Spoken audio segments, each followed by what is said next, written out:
February 24th was a crazy day. No, I was not expecting anything like that.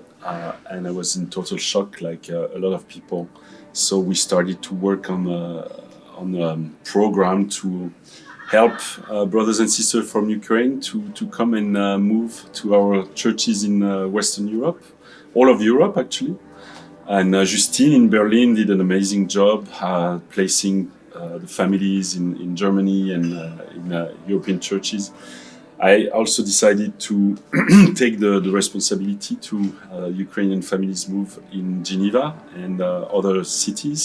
You know, in Geneva, we have about 70 disciples. Very quickly, we started to get needs and requests from families in Ukraine. And we're very blessed to have a sister called Catherine Erreur. She's Estonian, but she's fluent in Russian. So she very quickly jumped in this role of communication, and we ended up with more than 40, almost 50 Ukrainians, about 30 adults and kids.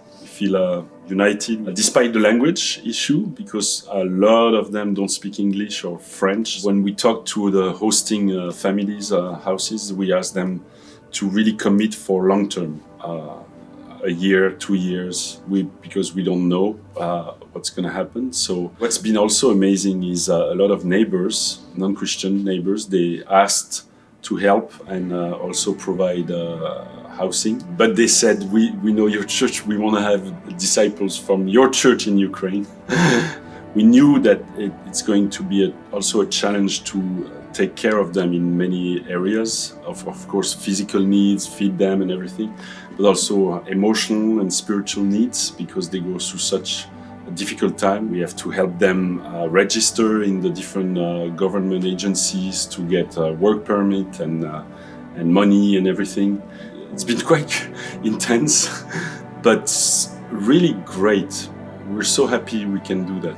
My name is Ilona Pavlova. I'm from Odessa.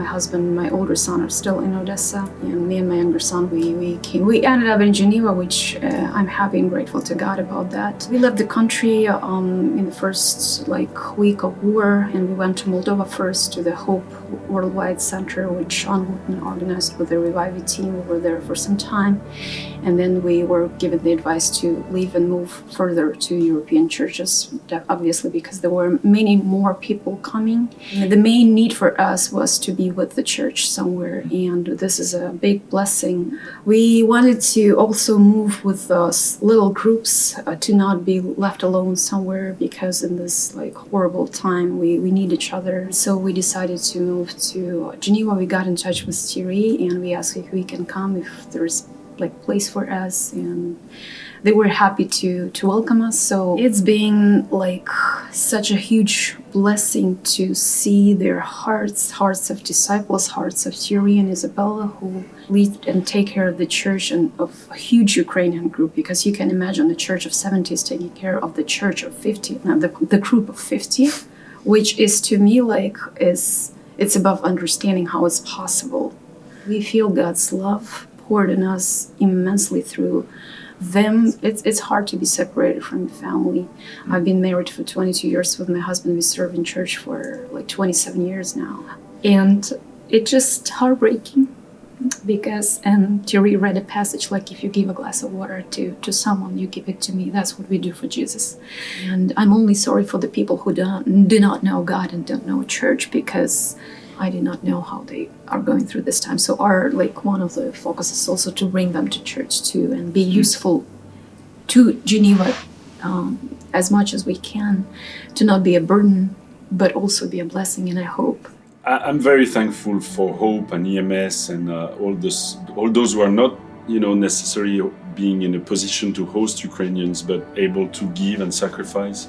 And it's a joint effort. We're a team. We need one another. There are a lot of financial needs, a lot of spiritual needs. We hope we can maybe hire some Ukrainians or people who speak Russian to shepherd the Ukrainian group. So we are still a work in progress, trying to figure out how to meet the needs of about 700 Ukrainians, including kids, that have moved to European churches. But we lost everything. Yeah. We lost our job. I had my business. I closed the door. Being taken care of in every level possible. We are super grateful for Hope, for Geneva Church, Disciples in Geneva, for EMS, like for everyone who was donating, and those who have more, they share with those who do not have, so that we can give more when we have